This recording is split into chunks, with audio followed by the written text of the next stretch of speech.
So we look now at the Yellow Palm, really interesting poem about the state of Baghdad after the wars. So we have, first and foremost, in the structure, the refrain. The refrain is really interesting here because each one starts with "I made my way down Palestine Street," and it just sounds like it's going to be something quite light and hearty that comes after it. You know, it sounds something like a ditty or something really simple, like a jokey ballad or a jokey poem that's going to follow. But each one is really, really depressing. Each ending. So the first one, after he says it, you know, he sees a funeral, and the second one he sees blood splattered walls, and the third one he sees beggars that are in need of him, and then the fourth one he sees, he's got even the sun is attacking the city, and then the fifth one he sees a missile, and the sixth one he sees a child, and he doesn't really know whether the child is going to take up arms at the end. The ambiguity of that line, is he going to become some kind of resistance fighter? Is he going to be hardened and full of hatred for obviously what's happened to his country?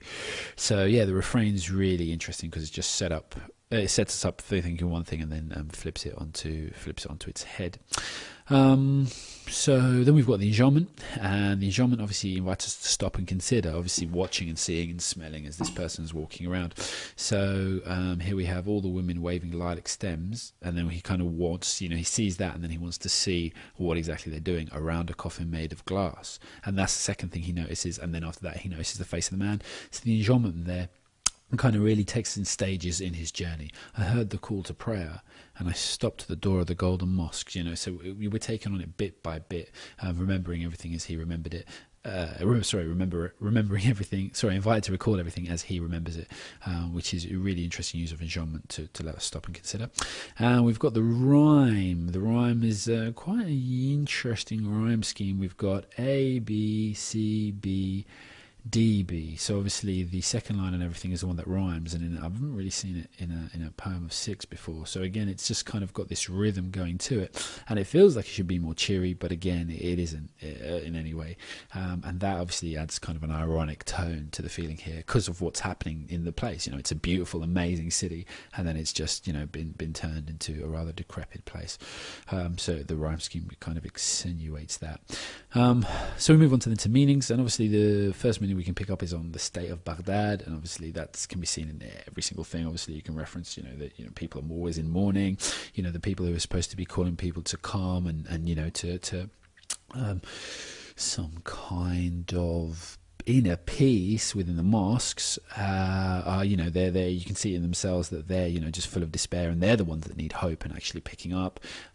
State of Baghdad, again, you're looking at the city's so battered that we've got the idea here of even the sun seems like it's taking them for a ride and attacking them, and it never relents, and is always on top of them and making pressing down on them. And obviously that could actually be a reference to America as well, in terms of the superpower, because America is the only superpower in the world at the moment, and obviously it's never relenting, but obviously that's changed of very recently with a lot of the troops being sent home. But anyway, you could look at it that way. But actually, thinking about it, I would stick more with just the idea of it being just the sun. But obviously, if you think you can take that idea and transpose it on something further, then please do. Second meaning we get is the idea of Baghdad's future, how it's actually going to be, and that really kind of comes through when we actually get the idea of the child, because obviously the child we know is going to grow and obviously going to change. So we've got the idea here of this child, he's smiling even though he's kind of looking at something. He's looking at the cruise missile, and he's not blessing with a smile in terms of he thinks it's a good thing. It's just kind of like he brings a blessing to the situation, into this terrible situation with a smile, and that kind of is he's looking for the silver lining on the cloud rather than him actually saying another cruise missile. Don't get that mixed up. And then we've also got the idea of the Baghdad's future as well, in the fact that this is really great last stanza where the idea of everything's been planted, because obviously when something's planted, obviously we have something growing out of it.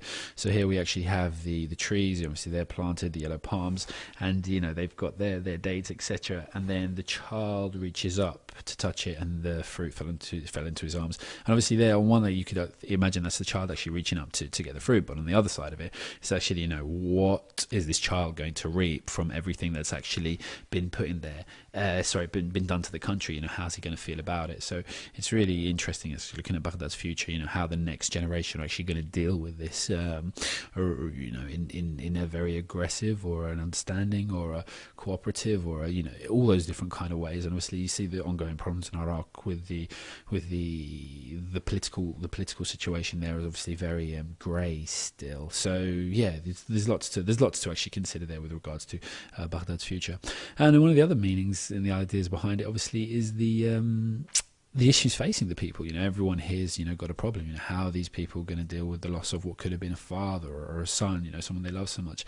How is this man then going to, you know, refine his faith and actually kind of pull himself up and, you know, be able to help others? How is how are the beggars, you know, going to be able to see how much things have changed, and that perhaps, you know, the Imperial Guard are no longer in control, so this is you know, of no reference anymore? How is the you know, how are people going to be avoiding the onslaught of drone missiles and cruise missiles, etc., etc., etc.? So there's lots to think about there in terms of the meaning and what ideas and themes are being presented to us. So obviously, you know, we get the theme of loss and you know, of despair and decay, you know, but obviously everything I've kind of mentioned there is tied into it. I'll just add them there: State of Baghdad in decay and the issues facing people, the future.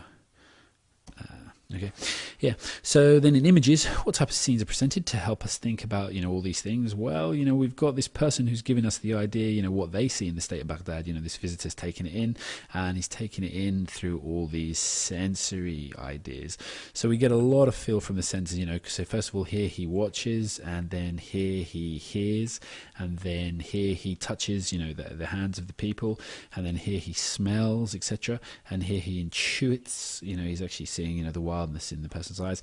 And then the only one I couldn't really get was taste, so I put a really weak link in for taste. I wouldn't use this one, but I'm just using it to reference here. Obviously, this person here must have tasted the gas, you know, breathing in, you must taste the gas as he died. So obviously that's my reference to taste. But generally, one of the things in the images of taking everything in, we get a lot of sensory description as well, which is part of the images. You know, so it's a real full and bright picture, and that's coupled as well. I'll just do this one now as well. You know, the coupled with the idea of the colours. You know, we've got lots of colours here. We've got lilac, we've got gold.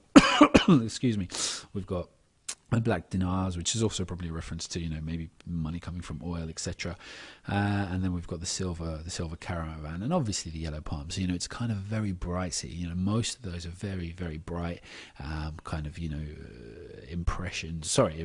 bright colours that give us the impression of, you know, a lot of life, etc., or a lot of life that should be there. And it just seems weird just being still amidst all this decay and obviously a lot of unhappiness.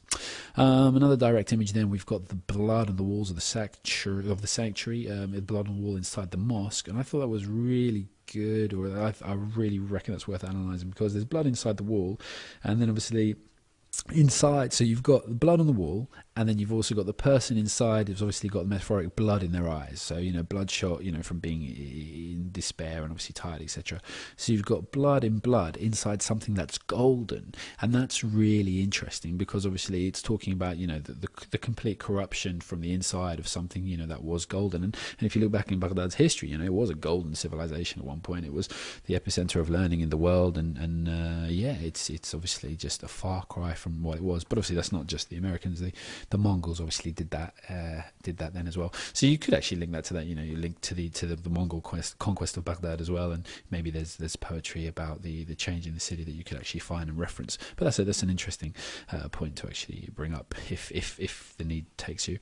Another really interesting image that actually comes through to us is of the missile. Obviously the cruise missile, obviously, you know, still kind of falling and still attacking, and obviously that gives us an idea of, again, you know, they're still under this war, they're still being attacked, etc. Yeah, it's, again, it just kind of ties in with the idea of, you know, that's the state of Baghdad, and, you know, that's how things are for the people, and that's another one of the issues they face. So yeah, it's really strong. And yeah, so those two images we've already done. So we move on now to language.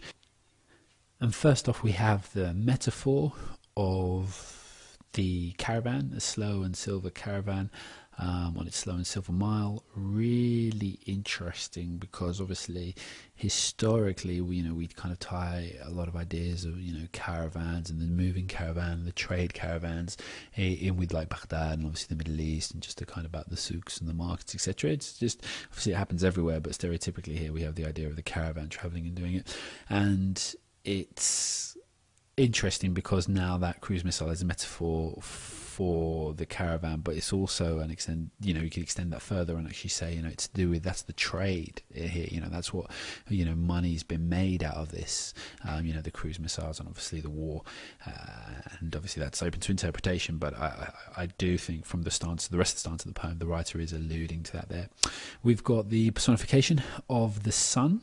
That it's a barbarian attacking them, and obviously it knows no armistice. It will never give up, and it's just always on top of them. We've got the alliteration as well, where we talk about.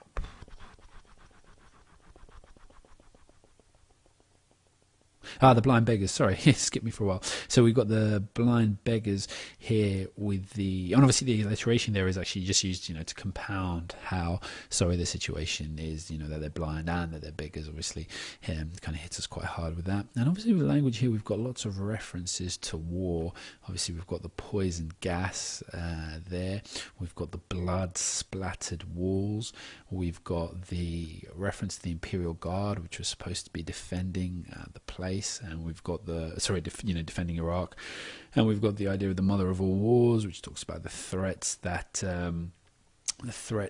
just how important, how big this war was in terms of I think it was something that Saddam Hussein actually said, that there will be the mother of all wars if you dare try and attack us, etc. And then in both wars, unfortunately, it wasn't really much of a battle, or wasn't really a battle at all. It was very one-sided, in fact. We've got the barbarians here, the reference again to the war. We've got the armistice, the idea of a peace treaty, and we've got the cruise missile. So again, lots and lots. And I think again the most interesting one here, I think I've mentioned it just earlier, is that the idea of the arms here. Ending on that last word. We need to know how that's going to end. Is there going to be arms of help or arms of war that the child is actually going to have? So the effect on the reader. Well, thinks about the effect on war. Just not just in terms of who wins, who loses, but just in terms of who loses a society. Society just gets utterly destroyed. And again, you can reference Vietnam and obviously look at the kind of how Vietnam changed so much after the war back then. It gives us an idea of the people that we don't see. Obviously thinking about the people who have faith losing faith, or the people who have faith not being able to help people. Obviously that's quite